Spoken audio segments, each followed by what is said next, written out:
بسم الله إن الحمد لله نحمده ونستعينه ونستغفره ونعوذ بالله من شرور أنفسنا ومن سيئات أعمالنا من يهد الله فلا مضل له ومن يضلل فلا هادي له وأشهد أن لا إله إلا الله وحده لا شريك له وأشهد أن محمدا عبده ورسوله أما بعد فإن خير الحديث كتاب الله وخير الهدي هدي محمد صلى الله عليه وسلم وشر الأمور محدثاتها وكل محدثة بدعة وكل بدعة ضلالة وكل ضلالة في النار। আসসালামু আলাইকুম ওয়া রাহমাতুল্লাহি ওয়া বারাকাতুহু। আমরা একটা বই ধরে পড়তেছিলাম, আপনাদেরকে বলছি আমরা যে আগেও এই বইটা আমি যতখানে হালাকি করি সবখানে একবার তো অন্তত পড়া হয়েছে, অনেক জায়গায় দুইবার তিনবারও পড়া হয়েছে। এটা অনেকখানে দুইবার তিনবারও পড়া হয়েছে। আমি মনে করি এই বইটা সবাই খুব মনোযোগ সহকারে বোঝা উচিত। আমরা বইটা পুরো পড়ি না, আমরা জাস্ট এক্সাপ্ট যেটাকে বলে বা বাছা বাছা অংশটুকু পড়ি।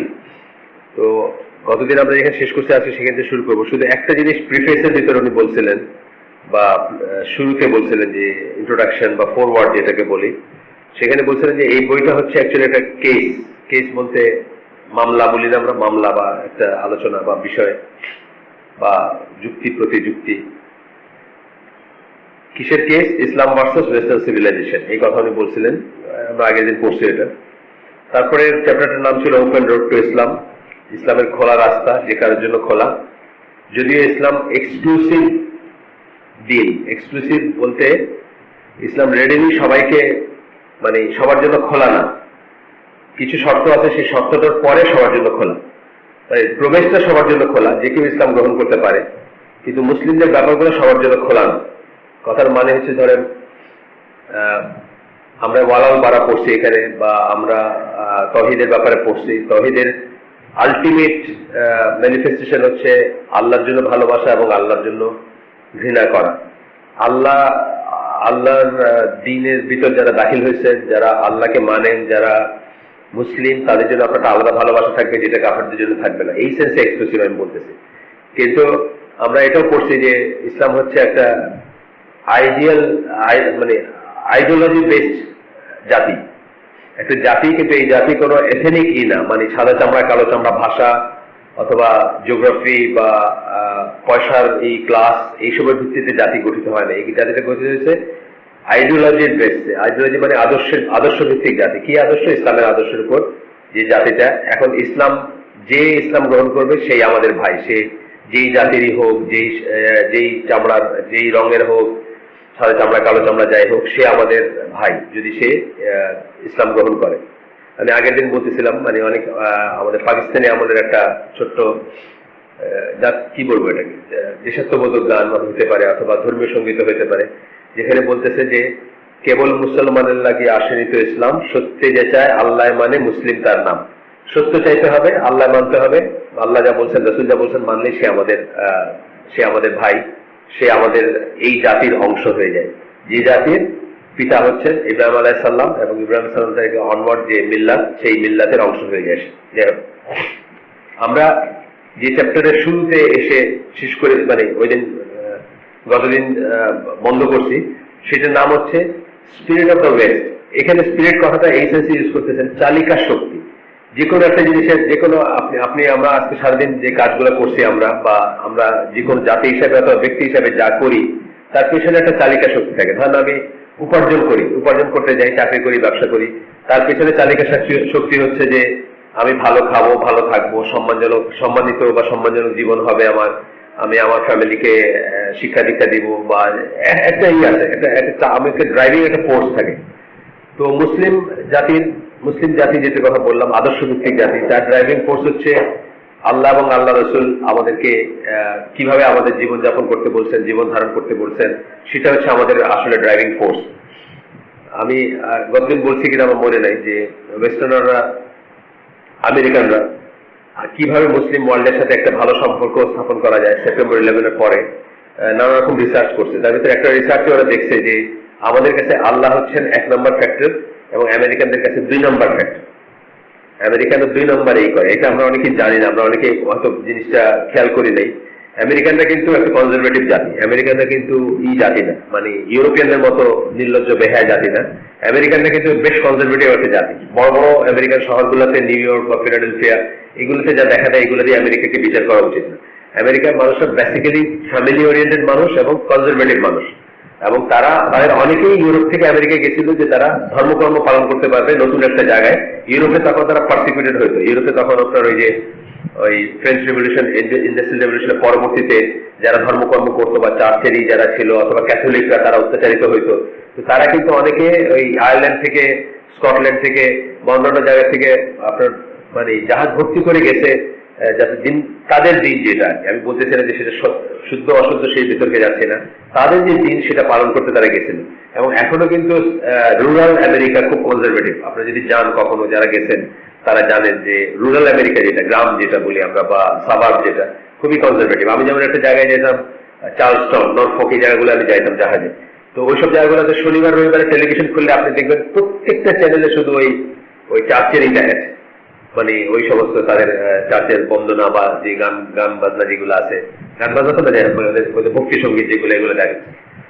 যাই হোক, প্রত্যেকটা জায়গায় একটা চালিকা শক্তি থাকে। আমেরিকানরা বের করছে যে আমাদের হচ্ছে 1 নম্বরে গড, এবং সেদের আমেরিকানদের কাছে 2 নম্বরে আসে গড।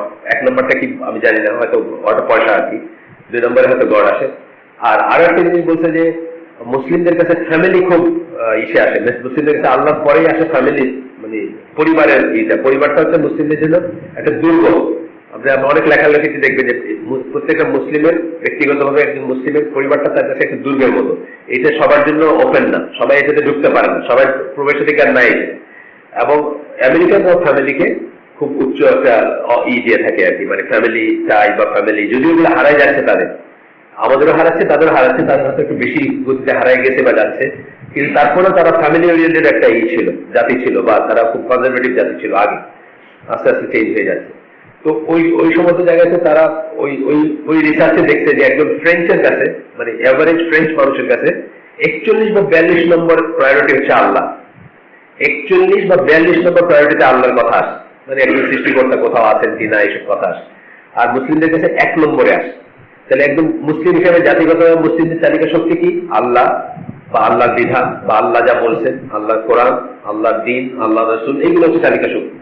একইভাবে পশ্চিমের চালিকা শক্তি কি? পশ্চিম বলতে সাধারণভাবে আমরা বুঝবো ইউরোপ, আর এক্সটেন্ডেড ভাবে বুঝবো যে ইউরোপিয়ানরা গিয়ে আমেরিকা এবং কানাডায় যে সভ্যতা করতে চাইছে সেটাকে আমরা বুঝবো। মূলত আমরা বুঝবো ওয়েস্ট বলতে আমরা কি বুঝি? ইউরোপ, ইউরোপ থেকে যে সভ্যতা হয়েছে। আচ্ছা,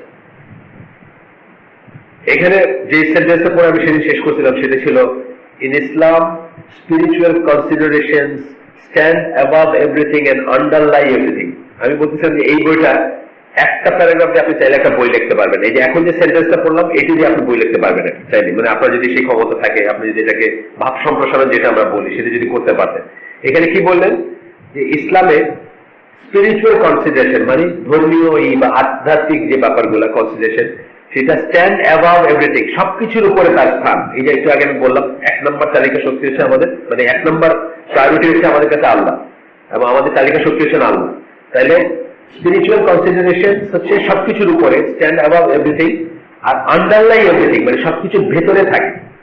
অর্থাৎ আপনি যে কোনো কাজের ভেতরে এটা ব্যাপার থাকে। যেমন ধরুন আপনি যখন খাইতে বসছেন, কথার কথা, আমি একটা জাহাজে চাকরি করতাম, সেটা আমি চিঠি নিয়েছিলাম, ক্যাপ্টেন ছিল নিউজিল্যান্ডের একজন, তো অ্যালভিস তার নাম। তো সে ভাত নিত, এইভাবে ভাত নিত প্লেটে, এবং অর্ধেক 1/3 খেয়ে বাকিটা ফেলে দিত, বাকিটা ছড়াই ছিটে যেত, ভাত তরকারি মাছ যাই আছে, যা লাঞ্চে ডিনারে।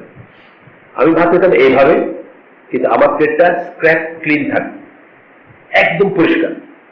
তা আমাদের যে যারা কেবিন ক্রু যারা বা ভিতরে যারা থাকে, কি বলে স্টুয়ার্ড বলে যাদেরকে, তারা দিন জিজ্ঞেস করছে আমাকে, তোমার প্লেটটা এত পরিষ্কার। আমি বললাম এটা মুসলিমের প্লেট না। ওখানে কিছু কিছু ছিল মালয় মুসলিম ছিল ক্রুদের ভিতরে, কিছু ছিল 2-1 মুসলিমও ছিল, তারা কথাটা মিনিং বুঝতো। আমি বললাম এটা একটা মুসলমানের প্লেট না, মুসলমানের প্লেট ওরকম থাকবে, কাফের প্লেট ওরকমই হবে, সে যা পারবে খাবে, যা পারবে না ছড়া ছিটায় বাইরে যাবে, বুঝছেন? এই যে আন্ডারলাই এভরিথিং কথাটা বলতে গিয়ে আমি এটা বলতেছি যে আমার এই খাওয়াটার ভেতরেও কিন্তু আল্লাহ আছে, এবং আল্লাহ ফ্যাক্টর আছে, বা আল্লাহর দিন আছে, বা আল্লাহর নিয়ম আছে, আল্লাহর নর্মস আছে, রসুলের কথা আছে, রসুলের শিক্ষা আছে, যে আমি যতটুকু পারবো ততটুকু খাবো, ততটুকু নিব যতটুকু আমার প্রয়োজন। আমি বাফনের মতো খাবো না, বা চোখের খিদার জন্য আমি নিয়ে প্লেট ভরবো না, এবং আমি অপচয় করবো না। তাহলে আন্ডারলাই এভরিথিং, স্ট্যান্ড অ্যাবাভ এভরিথিং। আমি খাওয়াটা শুরু করছি বিসমিল্লাহ বলে, আমি খাওয়ার পরে আল্লাহকে থ্যাঙ্কস দিছি, এবং আমার খাওয়ার ভিতরেও আল্লাহ আছেন, কারণ আমি খাইতে গিয়ে চিন্তা করছি যে আমি এটা অপচয় করবো না। এই কথাটা বলতেছেন উনি, যে এটা বুঝতে হবে, এটা অত্যন্ত বড় একটা ডিস্টিংশন। এবং ওদের কি সেটা বলবেন যে ওদের তাহলে চালিকা শক্তিটা কি। আমরা অনেকে মনে করি যে পশ্চিমা ওয়ার্ল্ড বোধহয়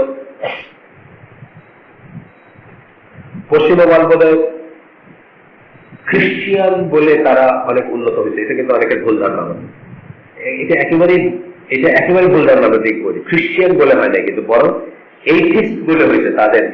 তাদের যে আয় উন্নতি হয়েছে, যেটাকে মেটেরিয়াল আয় উন্নতি বলতেছে, যেটা আমাদের মূল বিষয় না। তারপরেও যদি বিতর্কের খাতিরে ধরি, অনেকে হীনমন্যতা ভোগে যে মুসলমান দেখো আমাদের কোনো চালচুলা নাই, আর তারা খ্রিস্টান। তারা মোটেই সেই খ্রিস্টিয়ানিটির জন্য কিন্তু সেটা হয়নি, বরং ইন্ডাস্ট্রিয়াল রেভলিউশনের সময় বা আপনার ফ্রেঞ্চ রেভলিউশনের আগে পরে তারা খ্রিস্টিয়ানিটিকে পরিত্যাগ করছে, খ্রিস্টিয়ানিটিকে চার্চের ভিতর বন্ধ করে দিয়েছে, এবং বলছে যে আমাদের কিছুটা ইন্টারফেয়ার করবা না। সেইখান থেকে তাদের এই উন্নতিতে, যেটা আমরা দেখি মেটেরিয়াল উন্নতি, সেটা সূত্রপাত হয়েছে। আমরা দেখবো ইনশাল। এখানে বলতেছেন, আমরা বলছি যে আমরা একটু একটু করে দুই একটা সেন্টেন্স পড়বো, বেশি পড়বো না। বইয়ের হয়তো 10 ভাগের 1 ভাগও আমরা পড়বো না, কিন্তু আমরা অনেক ব্যাখ্যা করবো, কি পড়লাম সেটার মিনিং কি সেটা ব্যাখ্যা করবো। এখানে বলতেছেন the dynamic element of spiritual involvement is limited to the individual being, and the only possible curve of spiritual and moral development is that between the birth and the death of each individual. We cannot possibly march towards perfection as a collective body. Everyone must strive towards the spiritual goal as an individual, and everyone must begin and end with himself or herself. অনেক বড় একটা কথা বলে ফেলছেন।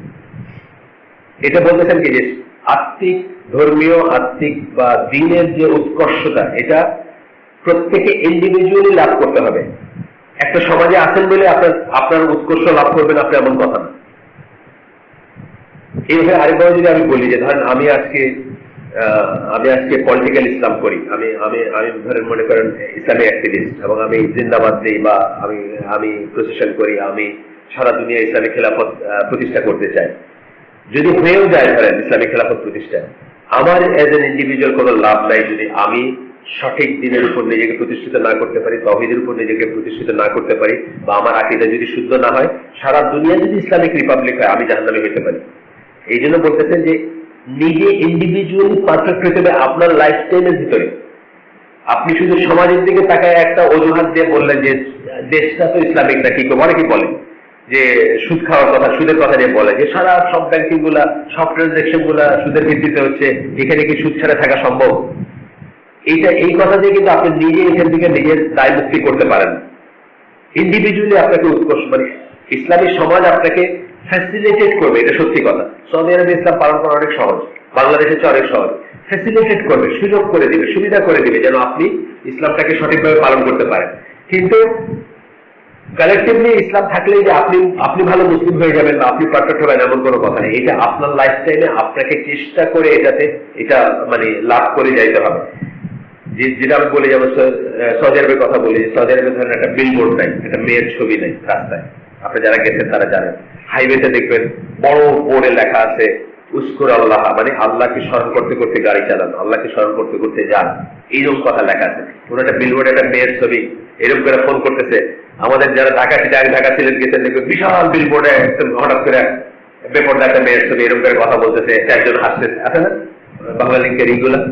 এইগুলো নাই, এগুলো দেখবেন না আপনার। তার মানে অটোমেটিক্যালি ওই সমাজটা, ওই ব্যবস্থাটা আপনাকে সাপোর্ট করে টু বিকাম এ মুসলিম, আপনাকে সাহায্য করে টু বিকাম এ গুড মুসলিম। এই কথা ঠিক, কিন্তু তার মানে কি সৌদি আরবের সবাইকে তারা মুসলিম বানিয়ে ফেলতে পারছেন না? প্রত্যেকে ইন্ডিভিজুয়ালি আল্লাহর দিনকে জীবনে ধারণ করতে হবে, নামাজ পড়তে হবে, সিয়াম এই করতে হবে, প্রত্যেকে ইন্ডিভিজুয়ালি করবে, এই কথাটা বলতেছে। তারপরে বলতেছে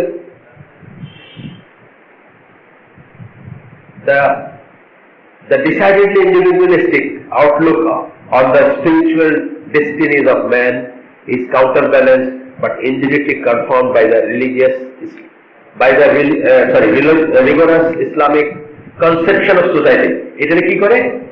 আপনাকে সাহায্য করে, যেটা আমি একটু আগে বললাম, ইসলামিক সোসাইটিতে সাহায্য করবে। আমি একজনের সাথে একদিন কথা বলতেছিলাম, তা উনি অনেকদিন আগে কথা, উনি ইসলামী একটা ইসের সাথে আছেন, মানে ইসলামিক অ্যাক্টিভিস্ট বলতে পারেন। তো উনি আমাকে বলতেছিলেন যে দেখেন, ইসলামী সমাজে কিন্তু এটা হবে না যে এখানে একটা নাইট ক্লাব আছে বা একটা বার আছে বা একটা ডিস্কোথেক আছে আর আমাদের ইয়াং ছেলেগুলোকে আমরা আশা করবো যে তারা ওইদিকে তাকাবে না। না, ইসলামী সমাজে এটা থাকবেই না, ওটা থাকবেই না। এবং এই জন্য দুটো জিনিস আলাদা, মানে ইসলামী সমাজ সবভাবে চেষ্টা করবে মানুষকে সাহায্য করতে, সেই জন্য ইসলাম পালন করতে পারে। যেমন ধরেন আপনি যদি আপনার মানি ব্যাগটা এই টেবিলের উপর রেখে দেন, আর আপনার কাজের মেয়েটা ঘরে আসতেছে, ঘর বসতেছে, ঘর ঝাড়ু দিতেছে, মানি ব্যাগ দেখতেছে মোটা, এত মোটা, তার ভিতরে টাকা আছে, সে যদি ওইখান থেকে একটা টাকা সরায় ফেলে, তার শাস্তি কিন্তু হাত কাটান। কেন না? কেন আপনি তাকে টেম্পট করছেন, আপনি মানি ব্যাগটা খোলা জায়গায় রেখে তাকে টেম্পট করছেন। তার বিচার কিন্তু ওই যে শীতকালে ঘরে ঢুকে আপনার আলমারি ভেঙে টাকা নিচ্ছে তার বিচার আর তার বিচার এক না। কারণ আপনি তাকে সাহায্য করেন নাই, আপনি তার জন্য এনভায়রনমেন্টটাকে, তার জন্য ইসলামিক হওয়ার জন্য, চুরি না করার জন্য সহায়ক করেন নাই। আপনি এটাকে ইচ্ছা মতো ফেলে রেখে দিয়েছেন, ইচ্ছা মতো ফেলে রাখছেন। একটা বাচ্চারও টেম্পটেশন হয় না অনেক সময় যে আচ্ছা দেখি এটার ভিতরে কি আছে। বা আমরা যখন ছোট ছিলাম, যখন জীবনের প্রথম সিগারেটটা খাইতে শিখছি কিভাবে, চাচার সিগারেট প্যাকেট নিয়ে একটা সিগারেট নিয়ে নজবিল্লা, মানে তখনকার কথা বলতেছি আমরা। এই যে টেম্পটেশনটা, এটা ফ্যাসিলিটেট করবে ইসলামী সমাজ, যে আপনার টেম্পটেশনই থাকবে না, আপনার খারাপ কাজের সুযোগ থাকবে না, খারাপ কাজকে সহায়তা করবে না মানুষ, খারাপ কাজের পক্ষে মানুষ কাজ করবে না, সবকিছু ভালোর দিকে থাকবে। কিন্তু ইয়েস, আপনাকে কিন্তু ইন্ডিভিজুয়ালি পারফেক্ট হইতে হবে, এই কথাটা উনি বলতেছেন এখানে। কি হবে? Rigorous Islamic conception of society end of social collaboration. Society আপনাকে সাহায্য করবে এগুলো করতে। The duty of society is to arrange outward life in such a way that the single individual should find a few obstacles as possible and as such encouragement as possible in his spiritual endeavors. এমন ভাবে সুযোগ করে দিবে, চারিদিকে আজান করতেছে, এটা তো সুযোগ না? সব ভাইরা বলতে চলেন যাই মসজিদে, এটা একটা সুযোগ। বাড়িতে থাকলে আপনার ওয়াইফ বলতে কি তোমার কি হয়েছে আজকে, কেননা মসজিদে, এটা একটা সুযোগ। মানে সমস্ত এনভায়রনমেন্টে হবে যে আপনাকে চাবে যে আপনি কাজটা সহজ হোক আপনার জন্য। আপনি যেমন সৌদি আরবে কি করে, দোকান বন্ধ করে, দোকান বন্ধ করে একটা অপমান। তো আপনার বলতে যাও যাও বাইরে, দোকান বন্ধ করে দেবে। বাইরে কেন বলতেছে? মসজিদে যাও, নামাজে যাও, বাইরে। এখন দোকান বন্ধ হয়ে যাবে। তার মানে অটোমেটিক্যালি আপনি যদি বেনামাজি হন আপনার লজ্জা লাগবে। রাস্তায় দাঁড়িয়ে থেকে পুলিশে না দৌড়াবে আপনার লজ্জা লাগবে। আর পুলিশের টাইম আপনাকে দৌড়াবে, বলবে যে তুমি ড্রোন আপ মেন, তুমি এখানে দাঁড়াই তুমি। ওই কামালউদ্দিন জাফরি একদিন বলতেছিলেন লন্ডন কোথা থেকে একটা ওই রিয়াদের নামছেন, মানে ট্যাক্সি খুঁজতেছেন, নামাজের সময় ওরা পুলিশে ধরছে। তুমি পুরুষ মানুষ তুমি হেঁটে বেড়াইতেছো কেন? তবে বলছে আমি মুসাফির, আমি মাত্র এসে নামছি আর কি, আমি এখনো চাল চুলা চিনি না, আমার কোথায় যাবো এখনো ঠিক করে দিন, এরকম বলবে আপনাকে। তার মানে ওই সমাজটা আপনাকে ফ্যাসিলিটেট করবে, সহজ করে দিবে আপনার।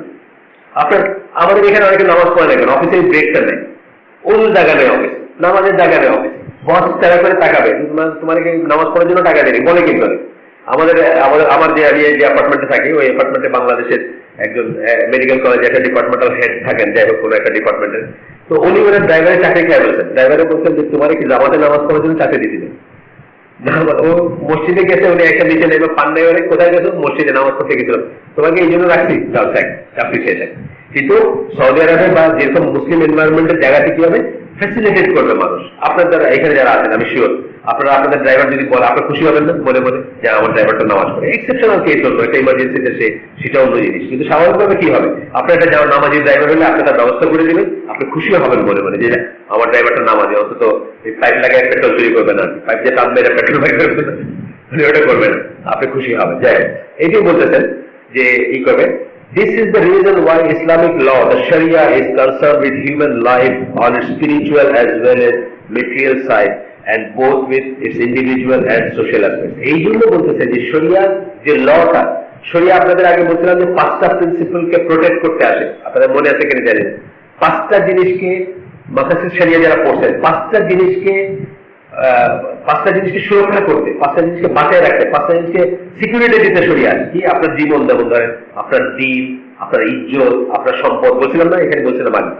শরিয়া এইগুলাকে কি স্পিরিচুয়াল লেভেলে এবং মেটেরিয়াল লেভেলে, দুই লেভেলে কিন্তু আপনাকে চায় যে এইগুলা আপনার জন্য সুবিধা হয়, আপনার জন্য ভালো হয়, আপনার জন্য কল্যাণ হয়, আপনার জন্য মঙ্গল হয়। এই জন্য শরিয়া এই কথাই বলতেছে যে এই জন্য শরিয়ার ল, শরিয়ার নিয়ম, শরিয়া যে এইটা আইনটা বা শরিয়ার বিধানগুলা is concern with human life on spiritual as well as material side. Spiritual মানে আধ্যাত্মিক, মেটেরিয়াল সাইড যেমন ধরেন চুরির বিধান, হাত কাটা, এটা শরীয়ত না। এটা কি কি এনশিওর করছে? বিধবা মেয়েদের বা ডিভোর্সি মেয়েদের সম্পদ সোনা দানা রাখছে, ঘরে ঢুকে চুরি করে নিয়ে চলে যেতে, হাত কাটা যাবে। হাত কাটা গেলে কি হবে? ডিটারেন্ট। এটা হাত কাটা গেলে এটা ডিটারেন্ট। হাত যে ভূমিতে চুরির জন্য হাত কাটা যাবে, চোর কম হবে না। আমরা সদের বেগেল দেখেন নাই, জাস্ট ঝাপটা লাগাই তারপর খুলে রেখে চলে গেছে নামাজ। Nobody dares to touch anything. কেন? হাত কাটা যাবে এই জন্য। তাই শরিয়া ল কি করতেছে? আপনার সম্পদের সুরক্ষা দিচ্ছে, আপনাকে মেটেরিয়াল লাইফেও আপনাকে নিশ্চয়তা দিচ্ছে যে আপনার লাইফটা বেটার হবে, আপনার জীবনটা সহজ হবে, আপনার জীবনটা সুন্দর হবে। আবার আর্থিক দিকেও আপনাকে দিচ্ছে। রোজা রাখতেছেন আপনি, অশ্লীলতা নাই, সিনেমা নাই, গান নাই, টেলিভিশন নাই, ড্যান্সার নাচ নাই, ওই ভ্যারাইটি শো নাই। শীতের দিনে এই যে সিজন আসছে, একদিকে চলবে ওয়াজ, আরেকদিকে চলবে ওই হাউজিয়া ভ্যারাইটি শো, বুঝছেন না? জুয়া আর নাচেরই চলে না শীতের দিনে। মানে শীতের দিনে আমাদের পৌষ মাস বলে যে সুখের দিন আর কি, বাঙালির সুখের দিন। পৌষ মাসে ধানগুলো ঘরে আসে, দুটো পয়সা আসে, একদিকে ওয়াজে হুজুরদের দেয়, আরেকদিকে নাইলে যাত্রায় গিয়া ওই প্যান্ডেলে জুয়া খেলে আর মেয়েদের পিছনে পয়সা খরচ করে। এইগুলো কোনো টেম্পটেশন নেই, এগুলো কোনো টেম্পটেশন নেই। গেল। এরপরে বলতেছেন ছোট্ট কথা, there is nothing however in common between Islamic and Roman empires beyond the fact। Roman কেন বললেন? রোমানদের একটা সিভিলাইজেশন ছিল, বহু বৎসর, শত শত বৎসর ধরে রোমানদের একটা ছিল না, রোমানরা রুল করছে, তাদের সাম্রাজ্য ছিল। মুসলমানরাও শত শত বৎসর বা হাজার বৎসর ধরে রুল করছে। এই দিক দিয়ে কমন মনে করতে পারে যে দুইটাই বড় বড় দুইটা এই ছিল, সভ্যতা ছিল বা সভ্যতা আছে বা ছিল, কিন্তু আসলে কিছু কমন নেই। এই কথা বলতেছেন যে দুইটার ভিতরে কিছু কমন নেই, এক্সেপ্ট কমনটা কি জিনিস? Beyond the fact that both extended over vast territories and heterogeneous people।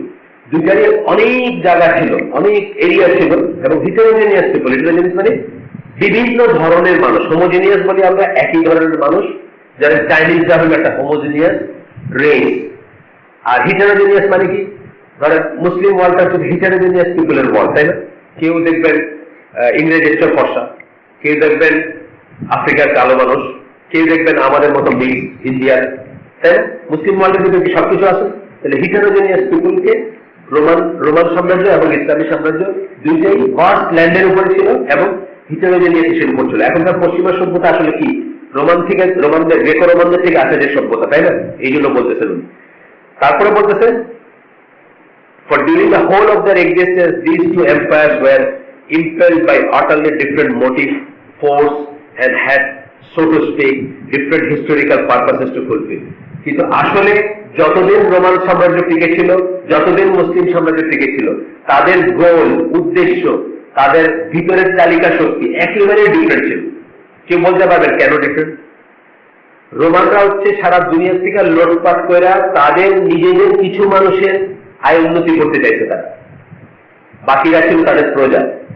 R Islami world কি করতে চাইছে? আল্লাহর জমিনে আল্লাহর কথাকে সুপ্রতিষ্ঠিত করতে চাইছে সবাই ভিতরে। যে জায়গাটা তারা দখল করছে বা যে জায়গাটা তারা এক্সটেন্ড করছে, সেই জায়গাটার মানুষকে তারা আত্মীকরণ করছে, তাদের মতোই মনে করছে, তাদের মতো সম্মান করছে, তাদের মতো মর্যাদা দিচ্ছে এবং তাদের মতো তাদেরকে ইসলামের সুশীতল ছায়াতল নিয়ে আসতে চাইছে। মোটিভটাই আলাদা। একটা হলো লুটপাট করে আয় না, কখনো দেখছেন নাকি যে ইসলামী ওয়ার্ল্ডে লুটপাট করে যে মদিনায় সব সম্পদ দিচ্ছে? না, তা না, কিন্তু ব্যাপারটা তা হয় না। বরং যেখানে যেখানে আসে সেখানে ইসলাম প্রচার করে, সেখানে তাদের মানুষকে প্রথম দিকে হয়েছে, প্রথম দিকে যখন একদম প্রথমে যখন পারস্য হয়েছে বা এইসব জায়গায় হয়তো সম্পদ গুলো যুদ্ধ হয়েছে, যুদ্ধ হয়ে হাসছে, সেগুলো তারা নিয়ে গেছে, নিয়ে গিয়ে ডিস্ট্রিবিউট করে দেওয়া হয়েছে, নিয়ে গিয়ে ডিস্ট্রিবিউট করেছে। ওমর রাদিয়াল্লাহু আনহু কিন্তু একা শত শত কোটি টাকার মালিক হন নাই, ওনার আন্ডারে পাশিয়া ফল করতে তো উনি কিন্তু শত কোটি টাকার মালিক হন নাই। বরং উনি, আপনাদের আমি বলছি যেদিন মদিনার মসজিদে ফজরের নামাজের সময়, ফজর নামাজের পরে যেদিন যে তেরপাল দিয়ে ঢাকা ছিল, যেগুলা ওই গরিবতের মাল আসছে পারস্য থেকে, ওনার চোখ দিয়ে পানি পড়ছে ঝরঝর করে। উনি বলছে যে এই ফিতনার দরজা খুলতেছে আমাদের জন্য, আমাদের সম্পদ হচ্ছে, আমাদের জন্য এই সম্পদ হচ্ছে ফিতনা। আমরা আস্তে আস্তে আল্লাহকে ভুলে যাবো, আমরা আল্লাহ থেকে মুখ ফিরাই নেবো, আমরা দুনিয়ার ইসের ভিতরে চলে যাবো, দুনিয়ার এই ভোগ সুখের ভিতরে চলে যাবো। বরং ওনারা রিসেন্ট করছেন, রিগ্রেট করছেন যে অন্য জায়গা থেকে সম্পদ আসছে। ওইটা কোনো উদ্দেশ্য ছিল না। একটা দেশে ইসলামের দাওয়াত প্রচারের জন্য বা একটা দেশকে ওনারা দখল করছেন, সেটার কোনো ছিল না যে ওইখান থেকে লুটপাট করে সব নিয়ে আসবো, এটা কোনো দিনই ছিল না। রোমান সভ্যতার ব্যাপারটা ছিল এটা। আপনাদের বলে গেলাম কিনা আমি জানি না, যে ইংল্যান্ডে আমার এক কাজেরকে আমি বলতে চলো দেখে আসি, মিউজিয়াম দেখে আছে, ব্রিটিশ মিউজিয়াম। ব্রিটিশ মিউজিয়ামকে কি দেখবে? সব তো সারা দুনিয়ার থেকে ডাকাতি করা, চুরি করা জিনিস। এটা কিন্তু মুসলমানদের এই ছিল না। যাই হোক, এখানে বলতেছেন এটা। এরপরে বলতেছেন, in contrast with the 1 century which was needed to destroy Roman Empire, the Islamic empire of the Khilafat or Khalifas needed about a millennium of slow decay until its ultimate political breakdown. কিসের কথা বলতেছেন? এক century, 1 শতকের ভিতরে Roman সাম্রাজ্য শেষ হয়ে গেছে। যখন, কারণ কি, এটার ভিতরে কোন আইডিওলজিক্যাল ছিল না, মানুষের ভিতরে কোন আদর্শ ভিত্তিক একতা ছিল না। আপনারা জানেন যে ইসলামের সাথে যখন যুদ্ধ করা হয়েছে রোমানদের, ওই দল ত্যাগ করে অনেক সৈন্য এই পাশে চলে আসে। আপনারা আগে বলছেন কেন চলে আসে?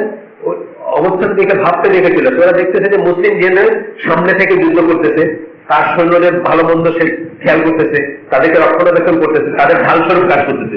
মুসলিম লীগের আমির কি? মুসলিম যুদ্ধের আমির ঢাল হিসাবে কাজ করবে, তার বাকি মুসলিম ভাইদের জন্য ঢাল। মানে সে সামনে থাকে, সে বুদ্ধি দিবে, সে যুদ্ধ করবে, তার হাতে তরবারি থাকবে। আর কাফেরদের কি দেখতেছে রোমানরা? যে 10 মাইল 5 মাইল পিছনে একটা ক্যাম্পের ভিতরে সে বসে মদ খাইতেছে, ফুর্তি করতেছে, আর সবাই পাঠাই দিচ্ছে যুদ্ধ করে গিয়ে। এই জিনিসই কিন্তু অনেকে, আপনার দেখবেন অনেক করে যুদ্ধের বর্ণনা হিস্ট্রি অফ ইসলাম যদি পড়ে, অনেকে সোলজাররা দল ত্যাগ করে এখানে চলে আসে না, আমরা ওই দলের সাথে থাকি নাই, ওদের সাথে নাই। অনেক অনেক বর্ণনা দেখবেন আপনার। তো বলতেছে এই জন্য রোমান এম্পায়ার, রোমান সাম্রাজ্য ধ্বংস হইতে 100 বছরের কম সময় লাগছে, কিন্তু মুসলিমদের কি স্লোলি ডিকে হয়েছে, 1000 বছর ধরে চলছে। মানে থিওরিটিক্যালি বলে যে 1923 সাল পর্যন্ত খেলাফত ছিল। এটা স্লোলি ডিকে হয়েছে, মানে কি স্লোলি ডিকে হয়েছে? আমাদের দোষে হয়েছে, আমরা ইসলাম থেকে সরে গেছি। একটা জিনিস মনে রাখবেন, আমাদের সমস্ত দুর্ভোগের কারণ হচ্ছে আল্লাহ এবং ইসলাম থেকে সরে যাওয়া। ওদের সমস্ত সৌভাগ্যের কারণ হচ্ছে আল্লাহ এবং ইসলাম থেকে সরে যাওয়া, দুটা আলাদা সুন্নাহ। কিন্তু এটা কিন্তু বোঝার একটা ব্যাপার আছে। ওরা যখন আল্লাহ বিমুখ হবে, আল্লাহকে যখন ছেড়ে দিচ্ছে, মেটেরিয়ালিস্ট হয়েছে, এথিস্ট হয়েছে, কাফের হয়েছে, তখন ওরা শুধু জিনিস নিয়ে চিন্তা করছে, জিনিস নিয়ে চিন্তা করে ওদের সমুন্নতি হয়েছে। আর আমরা যখন জিনিস নিয়ে বেশি চিন্তা করতে শুরু করছি, তখন আমরা শেষ হয়ে গেছি। আমরা যতক্ষণ ইমানে ছিলাম, যতক্ষণ আল্লাহর জন্য সব করছি, যতক্ষণ আমাদের খলিফা ওই ইট মাথায় দিয়ে বা হাতে মাথার নিচে হাত দিয়ে খেজুরের গাছের নিচে ছিল, সারা দুনিয়া আমাদের পায়ের নিচে ছিল। সুন্নাতটা আলাদা, এটা বুঝতে হবে। আমরা সেটা ভুলে গেছি এখন। আমরা এখন ওটা ভুলে গিয়ে ওদের সুন্নাত দিয়ে আমরা দুনিয়াকে চেঞ্জ করতে চাইতেছি। কিন্তু আল্লাহ দেখবেন সূরা নূরের 55 নম্বর আয়াতে বলছেন যে আপনি যদি আল্লাহকে ভয় করেন, তাহলে জমিনে আল্লাহ আপনাকে কর্তৃত্ব দিবেন। জমিনের কর্তৃত্ব মুসলিমদের জন্য, কাফেরদের জন্য না। মুসলিমদের জন্য জমিনের কর্তৃত্বের পূর্ব শর্ত হচ্ছে আল্লাহকে ভয় করা।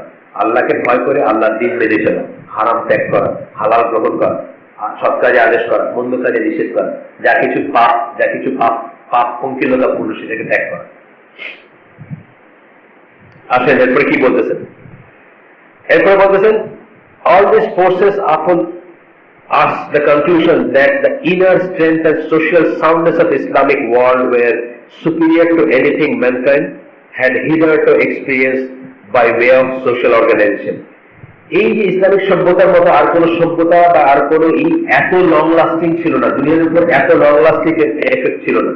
এবং এইটাই প্রমাণ করে যে ইসলামিক সভ্যতার চালিকা শক্তি যেটা, সেটা এতই সুপিরিয়ার ছিল যে আজ পর্যন্ত আর কোন সভ্যতার ভিতর কেউ এটা দেখেনি। এবং এইটা কিন্তু এখনো টিকে আছে, যে পর্বে হোক টিকে আছে, এবং ইনশাআল্লাহ টিকে থাকবে কিয়ামতের আগে আজ পর্যন্ত। আমরা জানি কিয়ামত কোনো মুসলিম দেখবে না, শুধু কাফেররা দেখবে কিয়ামত। একজন মুসলিম বেঁচে থাকলেও কিয়ামত সংগঠিত হবে না, কিন্তু সেই পর্যন্ত কিন্তু ইসলাম হয়তো ওয়েট ফর্মে থাকবে, কিন্তু টিকে থাকবে, টিকে থাকতে আসছে, এই হচ্ছে কথা।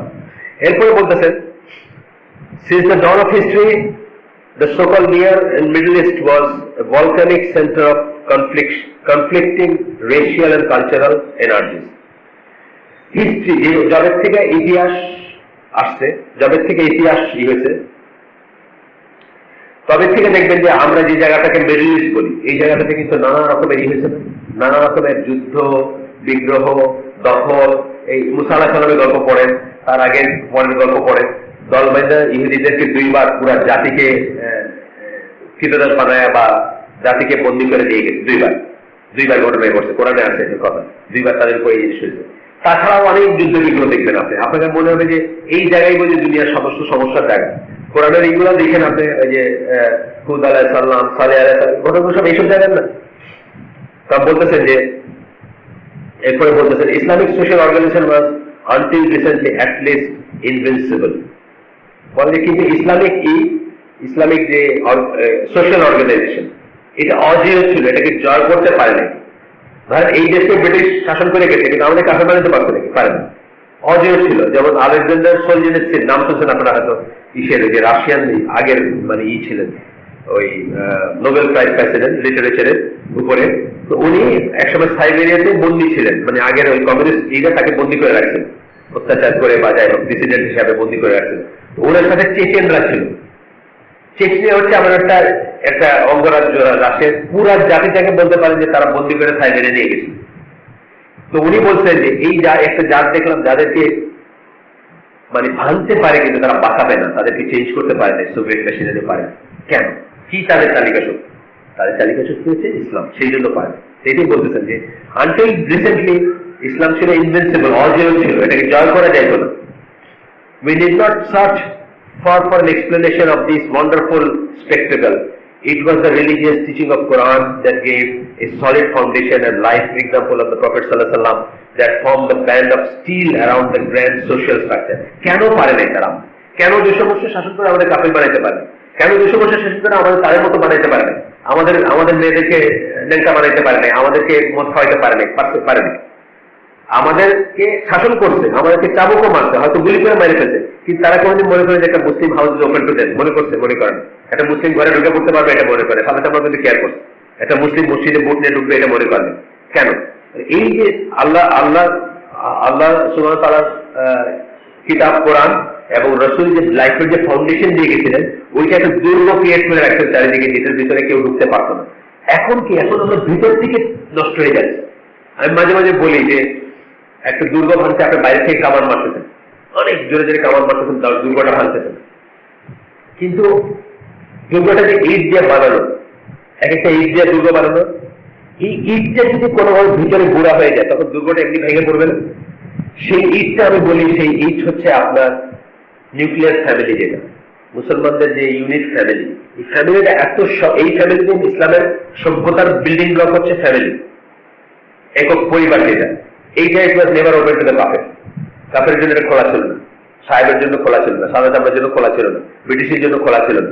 এটা সলিড দুর্গ ছিল এবং এটা দুর্গ থাকাতে তারা আমাদের ঘরের ভিতরে ঢুকতে পারে না। কিন্তু আমরা যখন দাওয়াত দিয়ে তাদেরকে এখন নিয়ে আসতে শুরু করছি, by way of television, by way of নাটক, by way of cinema, by way of আপনার কি বলে উপন্যাস, তখন তো ভিতর থেকে সেই ইটটা ভেঙে পড়তেছে। এই দুর্গকে কামান থেকে ভাঙার দরকার, কামান দিয়ে ভাঙতো না কোনোদিন। তারা জানতো যে এই দুর্গ, তখন তারা কিছু আপনাদের বলছি যে তারা দেখছে যে ধর্মীয় লজিক টজিক দিয়ে মুসলমানদেরকে খ্রিস্টান বা কাফের বানানো যাবে না। তখন তারা ঠিক করছে তারা দুইটা জিনিসকে টার্গেট করবে। একটা কি? মেয়েদেরকে ঘর থেকে বের করবে। মেয়েদেরকে ঘর থেকে বাইর করলে কি হবে? আপনার ক্ষেত নষ্ট হয়ে যাবে, নষ্ট জমি, নষ্ট ক্ষেতে নষ্ট ফসল হয়। আপনার বাচ্চাদের ক্ষেত কি?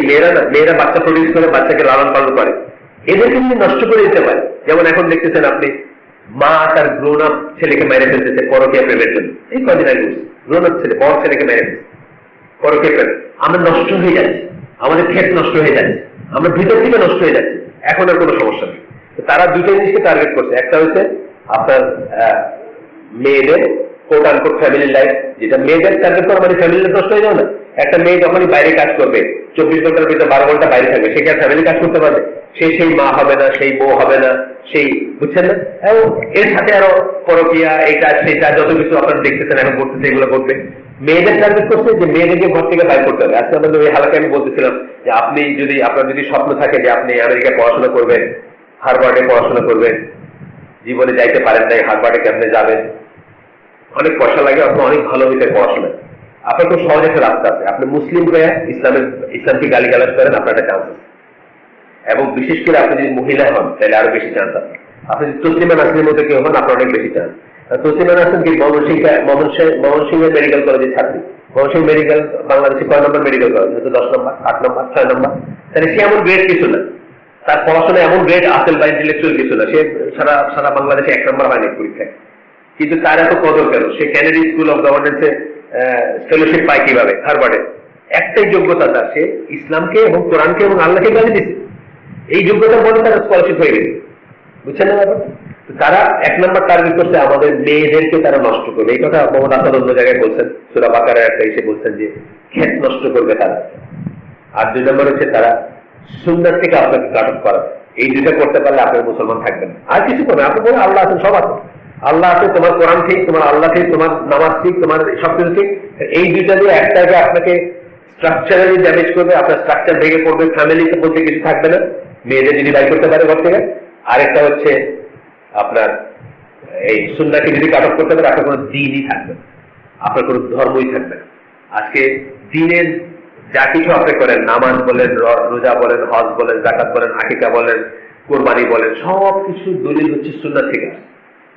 আমরা যে বলি একটা ঘরের ভিতরে একটা ছেলে আর মেয়ে একা বসবে না, এটা কোথায় আছে? কোরআনে আছে? কোরআনে নেই। একজন নির্জনতায় একটা ঘরের ভিতরে একটা ছেলে এবং মেয়ে একত্রে থাকবে না, এটা কোথেকে আছে? সুন্নাহ থেকে আছে।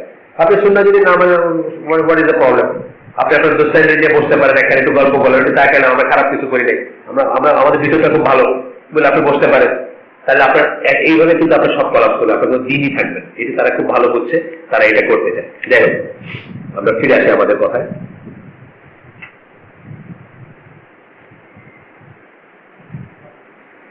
তো বলতেছেন আনটিল ভেরি রিসেন্টলি এটা কি ছিল? ইনভিনসিবল ছিল, অজিয়েট ছিল, এটাতে কাফের পেনিট্রেট করতে পারেনি। এখন আপনার বেডরুমে, গত দিন আমি বলছিলাম, গত দুইটা আগে আমরা যে পড়লাম, আগন্তুক এর সাথে এটা করতেন নাকি? ফটোকপি কাগজটা দিয়ে নামায়, অরিজিনাল কাগজটা দিয়ে আগন্তুক টেলিভিশনের উপর একটা লেখা পড়লাম না এখানে, ওইটার অরিজিনাল কপিটা আমাকে দিতে হবে। ফটোকপি করছিলেন কিছু? আচ্ছা, জি কি ও কাগজ কলম দেন তো, এখানে মসজিদে ভাই যে আছে কাগজ কলম দেন প্রশ্নের জন্য। তারপরে কি বলতেছেন? We need not search for expression, কি কোরআন এবং সুন্নাহর কথা বলতেছেন। That formed a band of steel, that grand social structure, around that grand social structure, যেই জন্য আমাদের সমাজ ব্যবস্থাকে তারা ভাঙতে পারে নাই। আনটিল ভেরি রিসেন্টলি মানে এই যে আমাদের সিনেমা, টেলিভিশন, মোবাইল ফোন মার্কা যে সমস্ত জিনিস এখন ঢুকছে, এইগুলো ঢোকার আগ পর্যন্ত কিন্তু এটা পারে নাই করতে। উনি কিন্তু ওনার পরিচয় আগেই বলছি আমরা, উনি হচ্ছেন সাদা চামড়া, অস্ট্রিয়ান জার্মান ন্যাশনালিটি। তখন অস্ট্রিয়া এবং জার্মান একই রাজ্য ছিল বা একই রাষ্ট্র ছিল, সেটার ইহুদি ছিলেন উনি। সেখান থেকে উনি কনভার্ট করছিলেন ইসলামে, এবং ইসলামের উপর তার চিন্তা ভাবনা, উনি তখন যে চিন্তা ভাবনা করে গেছেন, আমরা এখনো সেখানে আসতে পারি। এটা 1934 সালের লেখা বই, আমরা এখনো সেখানে যেতে পারিনি। আচ্ছা, তারপরে কি বলছেন যে এই যে কথা আমি একটু আগে বলে ফেলছি, to ascribe therefore the practical achievement of modern Western civilization to the supposed efficacy of Christian teaching is extremely ridiculous. আমরা অত্যন্ত মারাত্মক ভুল করবো যদি আমরা বলি যে ওদের এত উন্নতি হচ্ছে জাস্ট বিকজ দে আর খ্রিস্টান। এইটা যদি আমরা বলি, এটা অত্যন্ত ভাবতে কথা হবে।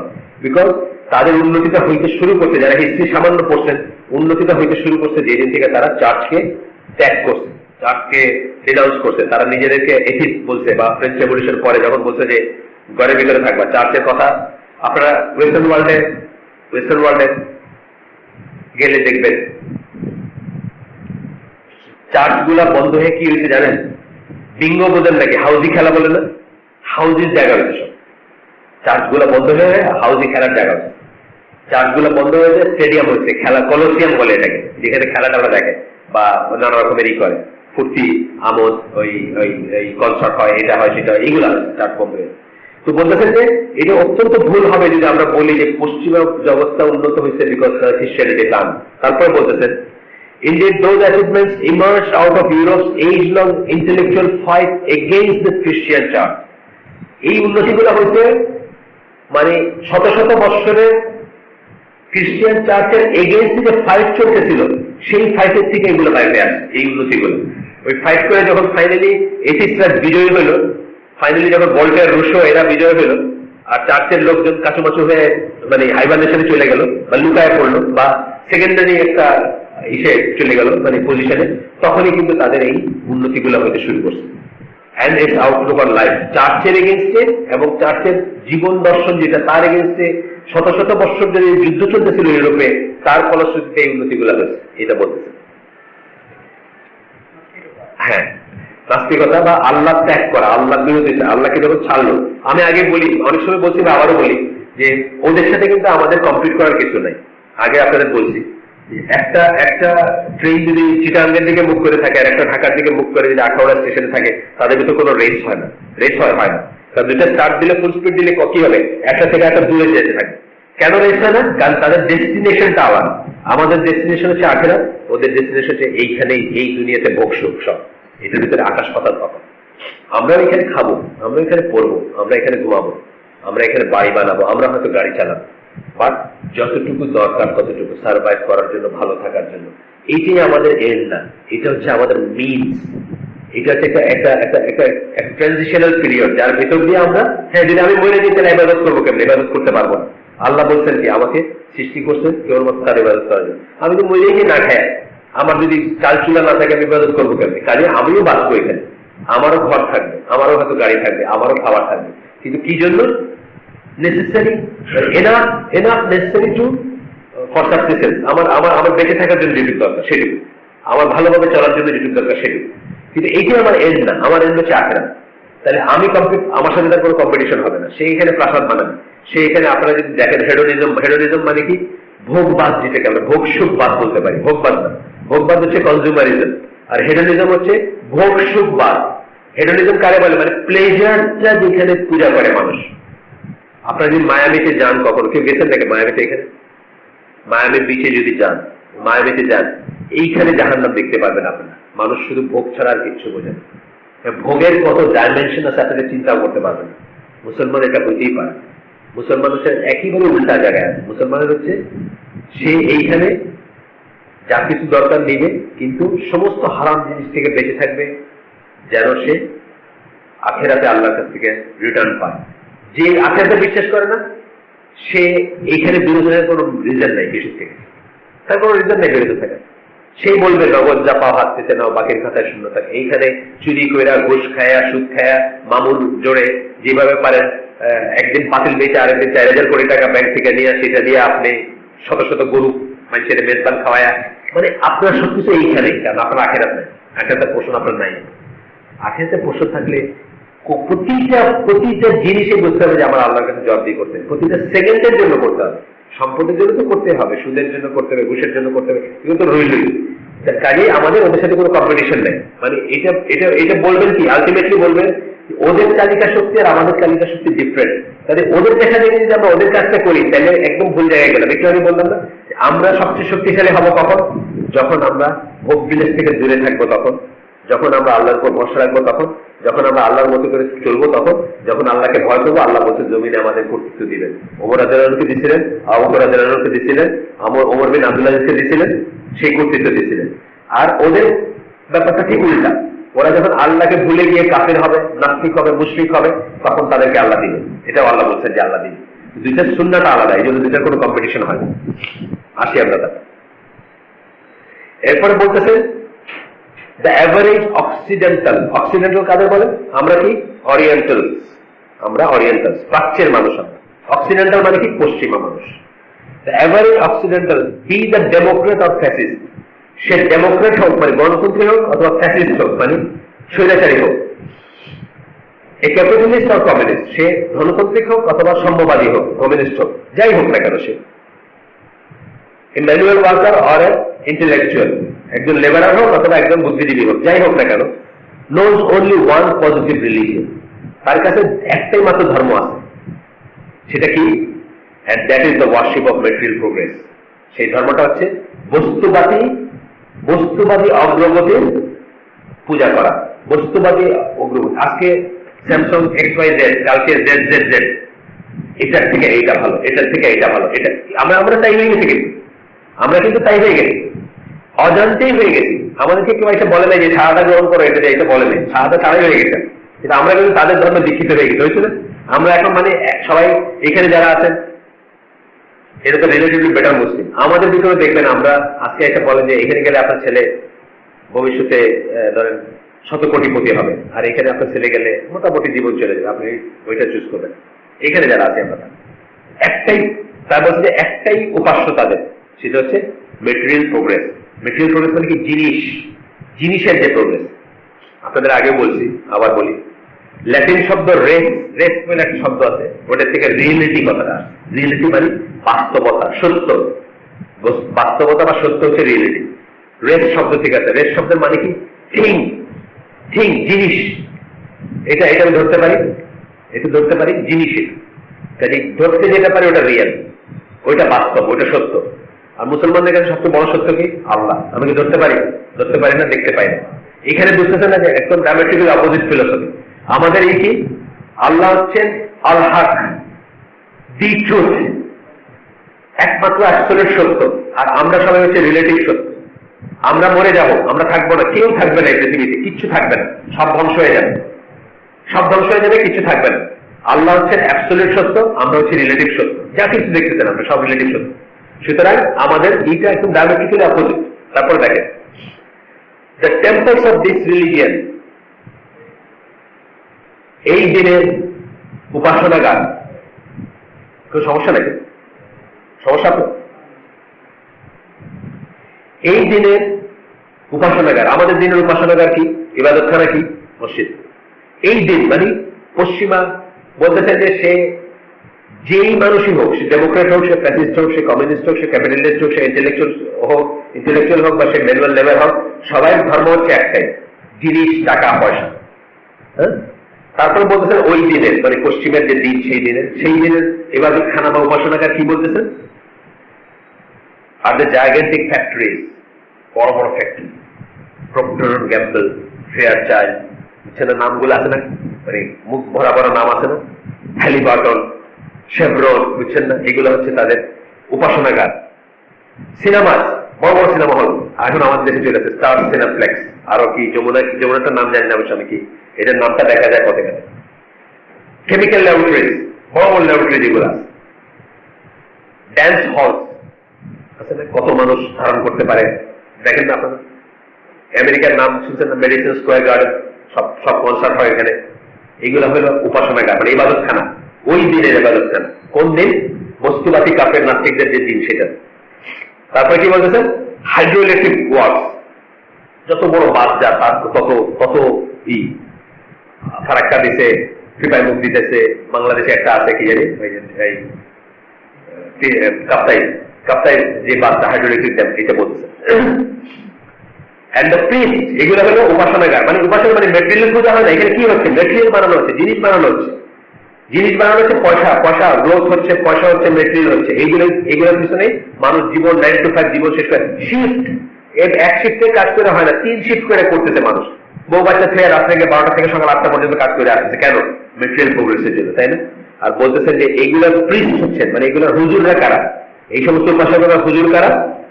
Are the bankers, engineers, film stars, captain's of industry, record sportsman, এরা হচ্ছে হিরো এখানকার। এরা হচ্ছে ধর্মযাজক। এরা হচ্ছে আজকে এখানে দেখেন আপনারা এখানে যে আমি জিজ্ঞেস করি যে সৌদি আরবের গ্র্যান্ড মুফতির নাম কি, হয়তো 10 জনে একজন পারবেন কিনা আমি জানি। কিন্তু আপনাকে যে আমি জিজ্ঞেস করি যে ওই আমেরিকার বেস্ট বাস্কেটবল প্লেয়ারকে, মোটামুটি কাছাকাছি অনেকে যাইতে পারবেন। দুনিয়ার বেস্ট ফুটবল প্লেয়ারকে, এইটা তো সবাই পারবেন। এটা মাত্র ওয়ার্ল্ড কাপ শেষ হয়ে গেল, সবাই পারবেন না? সবাই পারবেন। এই কথা বলতেছে আমরা কিন্তু ওই দিনে দাখিল হয়ে যেতেছি উইদাউট নোয়িং। ওই দিনের অলরেডি অনুসারী হয়ে গেছে, কারণ আমরা ওই দিনের যে ধর্মযাজক যারা, প্রিস্ট যারা, তারা কারা আবার বলি, তারা হচ্ছে ব্যাংকার, বড় বড় ব্যাংকার। আর ডক্টর ইউনূসের নাম জানেন তো সবাই? সবাই জানেন ডক্টর ইউনূস, জানেন? মসজিদুল হারামের ইসের নাম জানেন নাকি? ইমামের নাম জানেন? মসজিদুল হারাম মদিনার ইমামের নাম জানেন? কে খুতবা দেন মদিনে? না, আপনারা জানেন না। কেন জানেন না? কারণ আপনি ওই দিনে দাখিল হয়ে যাচ্ছেন। আস্তে আস্তে আপনি কাফেরের দিনে দাখিল হচ্ছেন, কাফেরের মেটেরিয়ালিস্টিক দিনে দাখিল হচ্ছেন। ডক্টর ইউনূসের নাম সবাই জানেন, ব্যাংকার, ইঞ্জিনিয়ার। আজকে হয়তো আপনি ওইকে ফজলুল হকের নাম, আর্কিটেক্ট, তার নাম সবাই জানেন। কিন্তু দুনিয়ায় এই বাকার আবু জায়েদ একটা নাম বললাম, একদম অনেস্টলি বলেন তো কতজন জানেন এদের নাম? বাকার আবু জায়েদ একজন, এখানে একজন জানেন। উনি কিন্তু একজন নাম করা স্কলার ছিলেন, মারা গেছেন সৌদি। ওনার একটা বই আমরা পড়াচ্ছি এখন, এটিকেট অফ সিকিং নলেজ। অনেক কাজ না দিনের উপরে, দেখেন কেউ জানেন ওনার নাম। ফজলুর রহমান নাম বলে ফেললেন। আপনি হয়তো আতাল করিমের নাম জানেন অনেকে, ওই যে বড় লেখায় বাড়ি, ওই আমেরিকাতে এই করছে খুব, সবাই জানেন।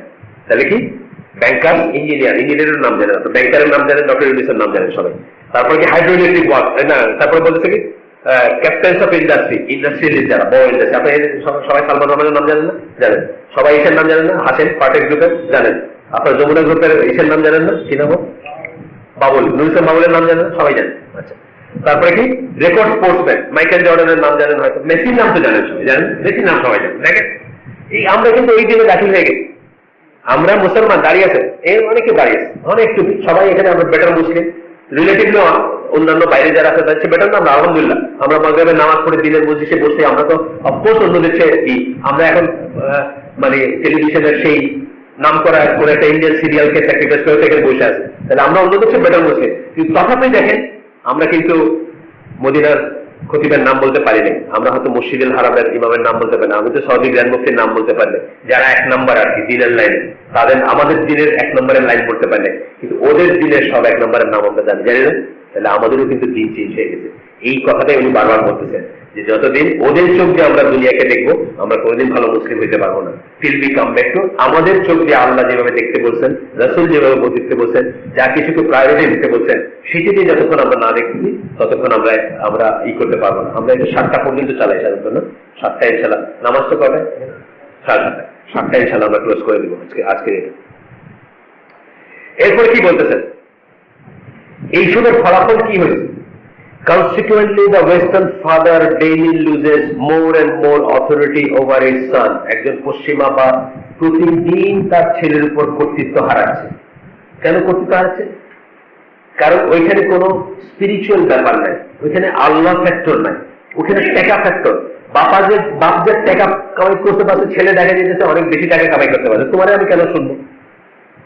তোমার তোমার তোমার তোমার মানে স্পেশালিটি কি? তোমার কোনো স্পেশালিটি নেই, তুমি যা কামাবে তার চেয়ে বেশি কামাই। আজকাল হয়ে গেছেন অনেক বাপ, যেমন আমাদের আগের দিনের বাপগুলো অনেক কষ্টে করে বাপ ছেলেকে পড়াইছে ideal school, Motijheel ideal school, তারপর নর্ডার্ন কলেজ, তারপর স্কলারশিপ, এটা সেটা।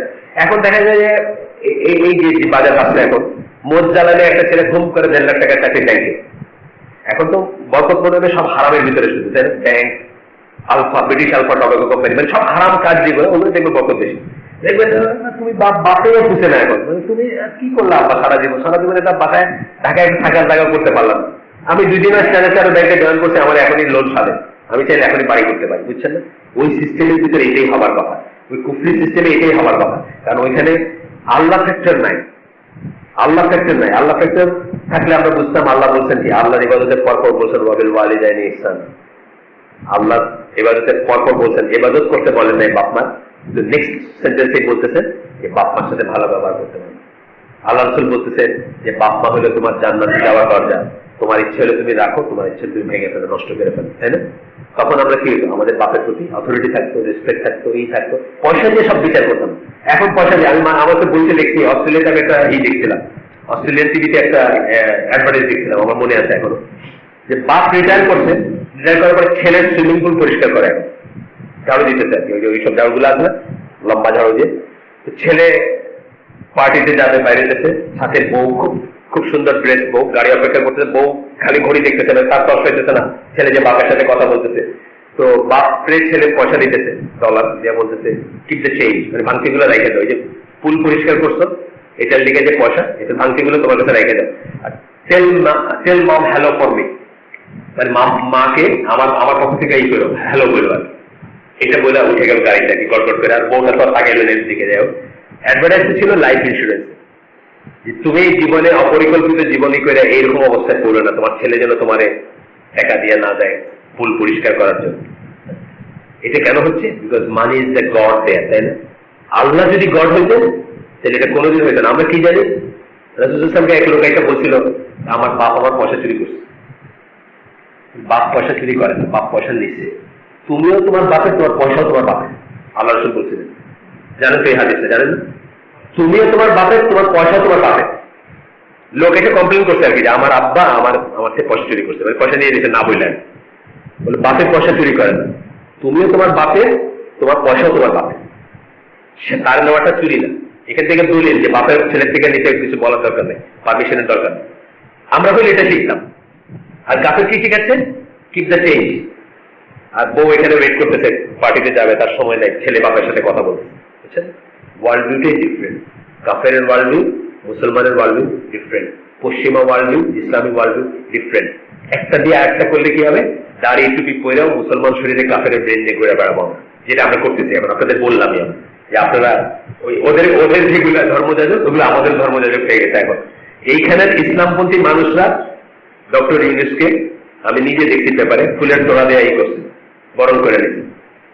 একমাত্র একজনের কথা আমি বলছিলাম, মারা গেছেন উনি, ওনার নাম হচ্ছে মুফতি আমিরি। উনি শুধু পেপারে বলছিলেন যে ডক্টর ইউনূস ইসলামের শত্রু, আর সবাই তার কংগ্রেচুলেট করছে, তারে মালা পরাইছে, তারে ফুল দিছে, সব ইসলামপন্থীরা। 67 লাখ মানুষকে উনি নিজের মায়ের সাথে জিনা করার সমান পাপের সাথে সম্পৃক্ত করছেন, এটা হলো ওনার স্পেশালিটি। 67 লাখ মানুষের সুদের সাথে সম্পৃক্ত করছেন ব্যাংকিং এর থ্রুতে। বলতেছেন consequently the western father daily loses more and more authority over his son. এগুলোর এফেক্ট হয় the western father, পশ্চিমা ফিলোসফির উপর যারা জীবন ধারণ করে সেই father more and more authority, ছেলের উপরে অথরিটি হারাইতে থাকে।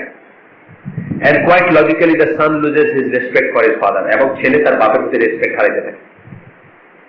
so much so that এখন সিঙ্গাপুরে ল করতেছে যে ছেলেদেরকে বাপ মাকে দেখতে হবে, ল আইন করতেছে, ছেলে মেয়েকে বাপ মাকে দেখতে হবে, ফালাই দিতে পারবে, ফালাই দিল, সরে গেল, ছেড়ে চলে গেল।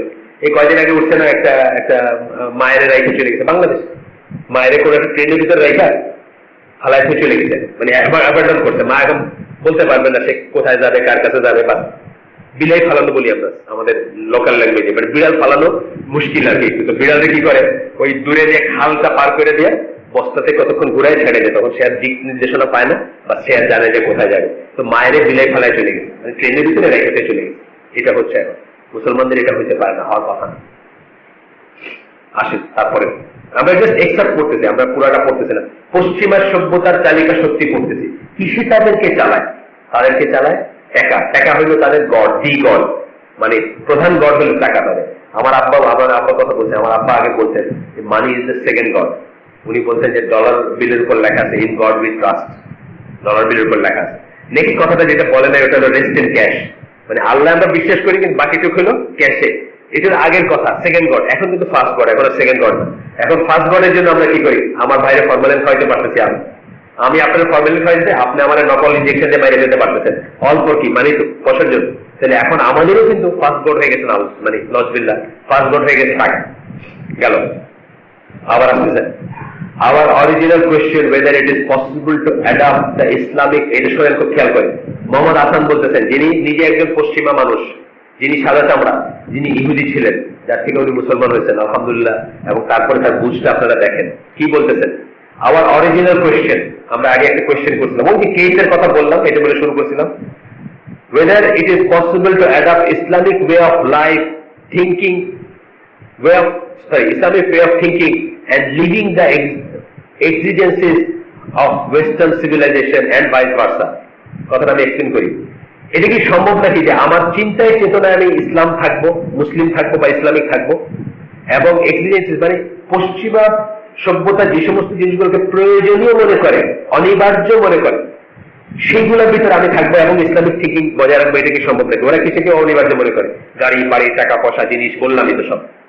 উনি বলতেছেন কি হ্যাঁ ভাইস ভার্সা, অথবা উল্টাটা কি সম্ভব নাকি যে আমি পশ্চিমা, একটা বললেন ইসলামিক ব্রেইন থাকবে আমার, আর পশ্চিমা জীবনযাপন বা ধারা থাকবে, আর ভাইস ভার্সা কি বললেন পশ্চিমা জীবনযাপন বা ধারা থাকবে আর ইসলামিক ব্রেইন থাকবে, এটা কি সম্ভব?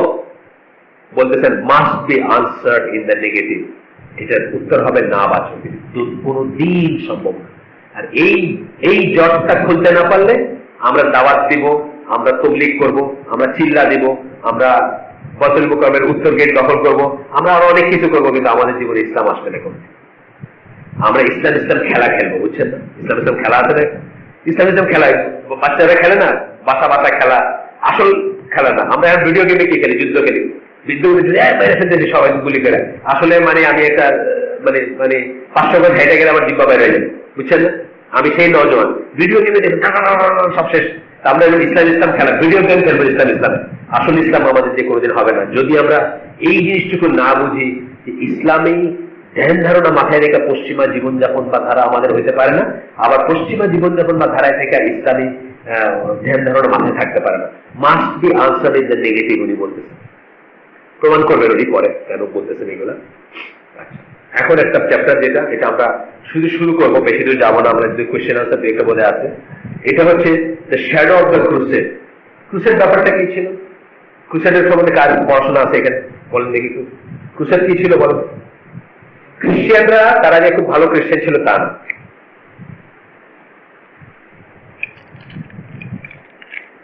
কিন্তু তারা একসময় মনে করলো খ্রিস্টিয়ানিটি বা জুডাইজম যাই বলেন, তাদের পবিত্র ভূমি জেরুজালেম মুসলমানদের দখলে, তাদের মতে বারবেরিয়ান বর্বর জাতিগোষ্ঠীর দখলে, সুতরাং এটাকে থেকে মুক্ত করতে হবে। তার মানে এটা না যে তারা তখন খুব রিলিজিয়াস ছিল তা, এটা হচ্ছে এক ধরনের হিংসা, এক ধরনের আক্রোশ থেকে আসা জিনিস, এটির সাথে ধর্মের কোনো সম্পর্ক নেই। তারা যে ধার্মিক ছিল তা না। আপনারা পড়ে দেখেন কিভাবে তারা একত্রিত হয়েছে, জার্মানরা অনেকে, মানে তারা ইউরোপ থেকে, গোটা ইউরোপ থেকে তারা কালেকশন করছিল বাহিনী, তারপরে তারা এসে কি মুসলমানদের বা মিডল ইস্টের মানুষদের কচুকাটা করছিল। এটা হচ্ছে একটা আদারনেস। আদারনেস মানে তারা আমাদেরকে সবসময় আদার মনে করে, অন্য অন্য বলি না আমরা। আরবদের ভিতরে এটা কিছুটা আছে, ধরুন আরবরা কি বলে, আরবি আজামি, দুইটা কথা। আরবি আজামি, আজামি মানে নন আরব যারা, তাদের বোঝায়। কিন্তু তার মানে এই জন্য তারা কিন্তু ঘৃণা করে তা না, তারা কিন্তু আজামিদের সাথে কোন রকম তাদের সমস্যা নেই, চলতে ফিরতে উঠতে বসতে, তাইলে মুসলমান ইসলাম এত স্প্রেড করতো না যদি হইতো। কিন্তু তবুও এই জিনিসটা আছে, ইনসাইডার আউটসাইডার বা আরবি আজামি এই কথাগুলো আছে। তো তারা মনে করে তারা হচ্ছে সভ্য, বা তারা হচ্ছে ড্যাটাম, তারা হচ্ছে সেই স্কেল যেটা দিয়ে গোটা পৃথিবীকে মাপবে, বাকিরা হচ্ছে আদার্স, বারবেরিয়ান। এটা আসছে কোথা থেকে? এটা আসছে বেসিক্যালি রোমানদের থেকে। রোমানরা মনে করতো তারাই শুধুমাত্র মানুষ, আর বাকিরা সব গরু ছাগল, বাকিরা বারবেরিয়ান, বর্বর। ওইখান থেকে তাদের ওই মাইন্ডসেটটা আসছে, যেটা দিয়ে তারা কিন্তু ক্রুসেডের মতো একটা হত্যাযজ্ঞ চালাইছিল। ভাই মোহাম্মদ আসাদ বলতে চাইতেছেন যে এটা আজও রয়ে গেছে, এখনো রয়ে গেছে, এবং বারবারই এটা সারফেস করে। বুশ, ছোট বুশ মুখ ফসকায় বলে ফেলছেন না ক্রুসেড, তারপরে তার লোকজন কারেক্ট করছে এটাতে, সে বলে ফেলছে তো ক্রুসেড। কিসের ক্রুসেড? কার ক্রুসেড? কারে গেছে ক্রুসেড? তার মানে আদার্স, আদার্স কারা? বারবেরিয়ান, আমরা বর্বর যারা, তাদের এগেনস্টেই। এবং এটার জন্য কোন লজিকের দরকার হয় না, এটার জন্য কোনো নীতি বা কোনো এথিক্স থেকে আসে না। এটা আসে কেবলই একটা ঘৃণার থেকে। আজকে ওরা বলে যে আমাদের লিটারেচার গুলো হেট লিটারেচার, বলেন যে আমরা নাকি মানুষকে ঘৃণা শিখাইছি।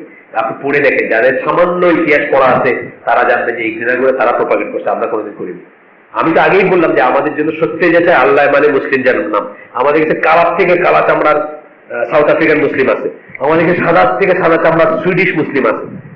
আপনি জানেন না ইসনার যে ভাইস প্রেসিডেন্ট, সে সুইডিশ মুসলিম, ইংরিড ম্যাটসেন, সে তো নীলচক্ষু মহিলা, সে মুসলিম। আমাদের ভিতরে এটা নেই, কিন্তু তাদের ভিতর দেবের ভিতর আছে। তারা আমাদেরকে ঘৃণা করে, তারা আমাদেরকে তাদের মতো মনে করতে চায় না। ওইটাই উনি বলতেছেন যে বারবার এই জিনিসটাই সার্ফেস করে। মানে ক্রুসেডের যে শ্যাডোটা, এটা তো 10 সামথিং এ হয়েছিল, মানে এখন থেকে 1300 বছর আগে হয়েছিল ক্রুসেড, তাই না? কিন্তু সেই ইটেই বারবার সার্ফেস করে, বারবার চলে আসে। এখানে এই চ্যাপ্টারে আপনারা কি বলতেছেন? আমি আর হয়তো 5 মিনিট বা 10 মিনিট বড় যদি নিব, তারপরে আমি 5 মিনিট ধরেন, তারপর দেখি কোশ্চেন আনসার কি আছে আমি দেখবো একটু।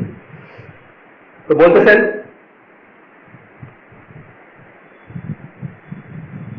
মানে বেশি না বললেও, এক্সাজারেট না করে বললেও বলতে পারি আমরা, we can say that modern Europe was born out of the spirit of the Crusades. এখনকার ইউরোপ যে জন্ম হয়েছে ক্রুসেডের প্রেরণা থেকে। আপনারা যারা ভল্টার রুশোর কথা বললাম, ভল্টার রুশো কারা ছিলেন? ফ্রেঞ্চ রিভলিউশনের মানে পয়গম্বর ছিলেন তারা। ফ্রেঞ্চ রিভলিউশন কি ছিল? ধর্মকর্ম মানে না, সব মেটেরিয়ালিজম বা এটা। তথাপি কিন্তু তারা ইসলাম বিদ্বেষী ছিলেন। ইসলামের ব্যাপারে কিন্তু ধর্মকর্ম মানি না বলে যে ইসলামটা ছাড়িয়ে দিব তা নাকি, ইসলামের সমালোচনা ঠিকই করে গেছে। ধর্ম না মানলেও ইসলামের সমালোচনা করে গেছে, কারণ ইসলামকে তারা আদারনেস হিসাবে দেখছে। ওই যে ক্রুসেডের এটা রয়ে গেছে, বুঝছেন না?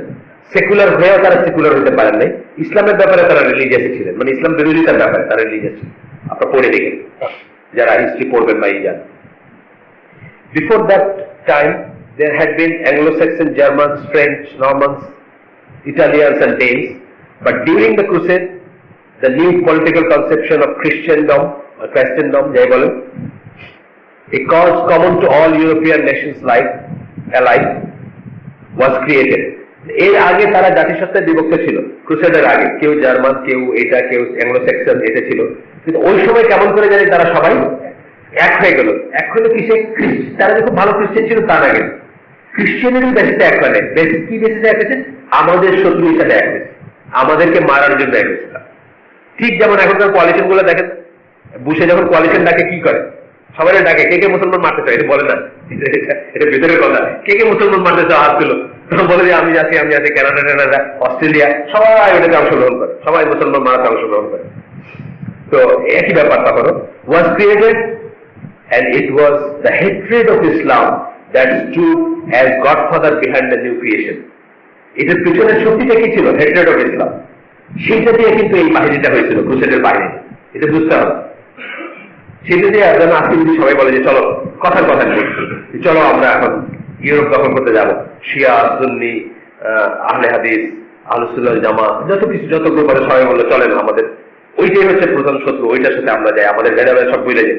এরকম একটা ব্যাপার আর কি, উল্টা দিক থেকে আমি বলতেছি। এই জন্য তারা এই হচ্ছে। তো বলতেছে এটা কি করছে? এটা গডফাদার কে ছিল? গডফাদার ছিল হেট্রেড অফ ইসলাম, ইসলাম বিদ্বেষ, ইসলামের ঘৃণা, যেটা ইসলামের এগেন্সে যে ঘৃণা, এইটা দিয়ে তারা এই সমস্ত জিনিসগুলো করছে। এরপরে আসে না এই প্যারাগ্রাফটাই শেষ হচ্ছে। আপনাদের বোরিং লাগতেছে নাকি? লাগতে পারে। এগুলো আসলে আপনার মনে এইগুলো জানলে আমাদের এখন কি লাভ? এগুলো জানলে আসলে চোখে অনেক কিছু পরিষ্কার হবে। কেন আপনাদের, আমি যখন ওই প্রথম যখন সেল করতে শুরু করি বেলজিয়ামে গেছি, তা লেখা আছে যে এখানে বেলজিয়াম ছাড়া কেউ ঢুকতে পারবে না। হ্যান্ডওয়ার্ক কেন? এগুলো আস্তে আস্তে বুঝতে শিখবেন যে কেন এগুলো আসছে।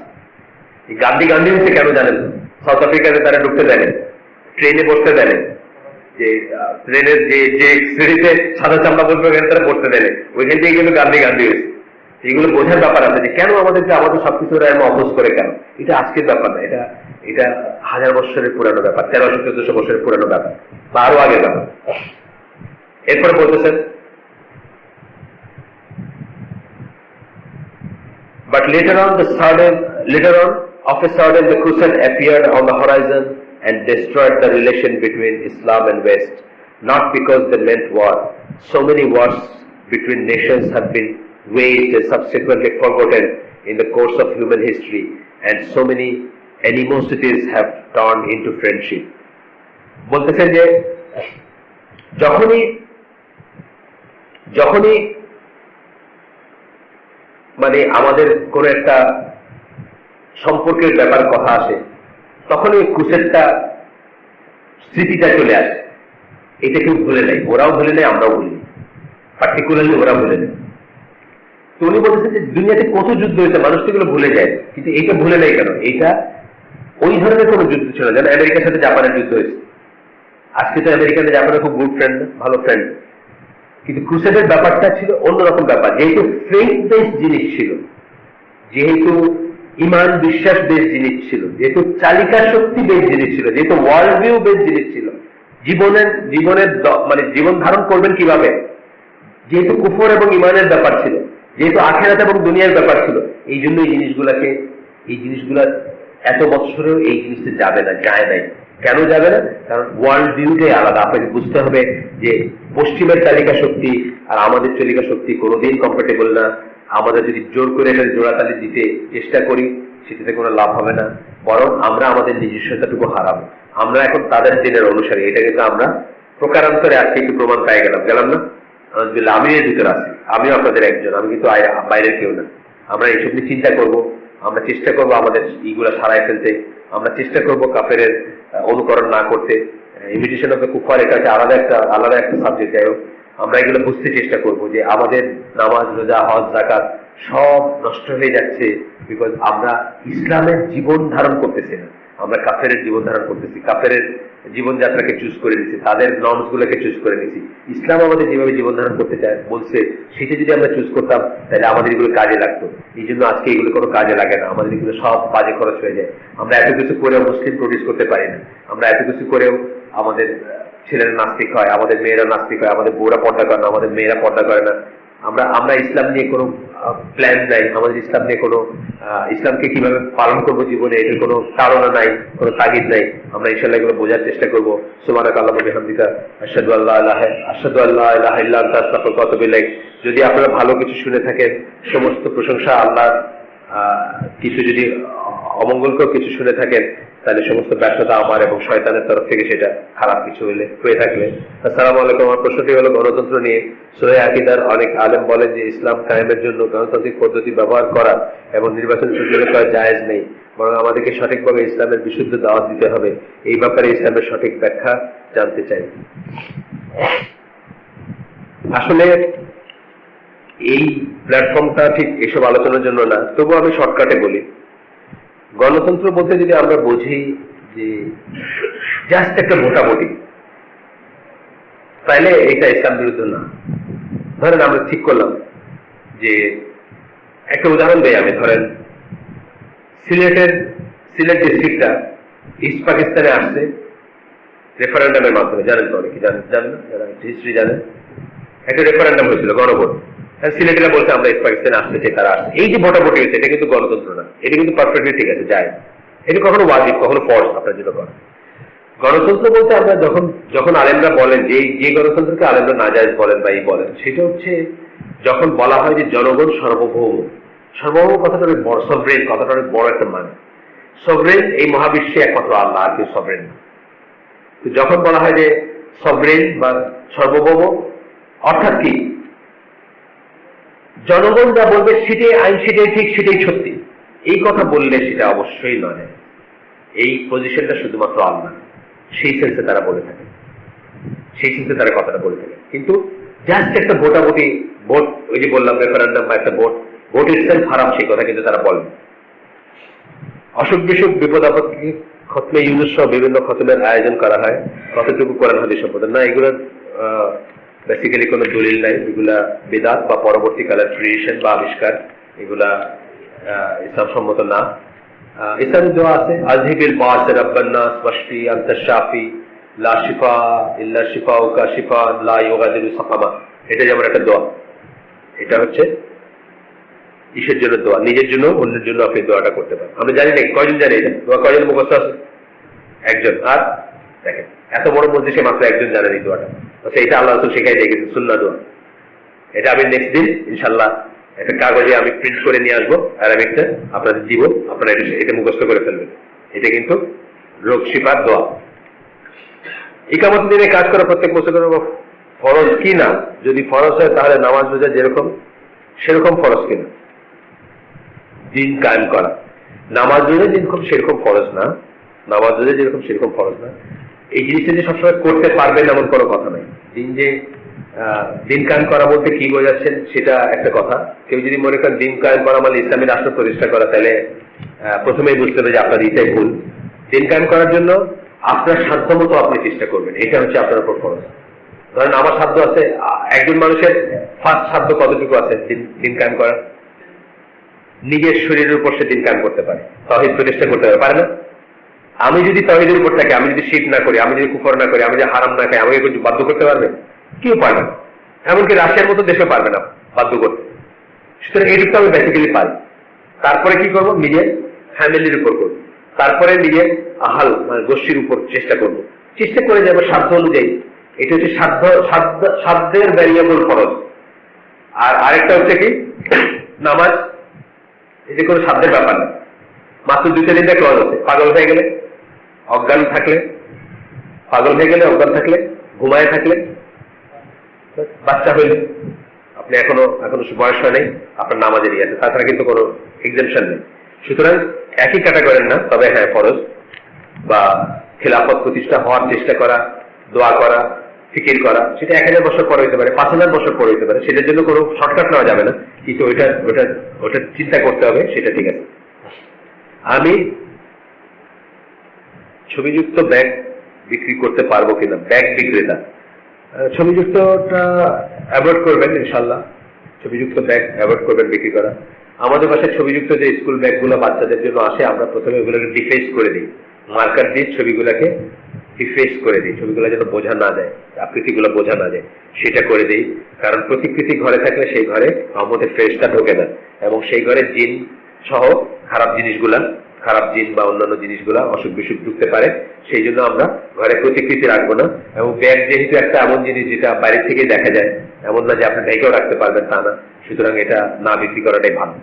আমরা আজকে আয়োজন এখানে শেষ করে দিই। আমাদের ছোট্ট একটা মিটিং আছে। আসসালামু আলাইকুম রহমতুল্লাহ। এই কথাটা ঠিক কিনা একটু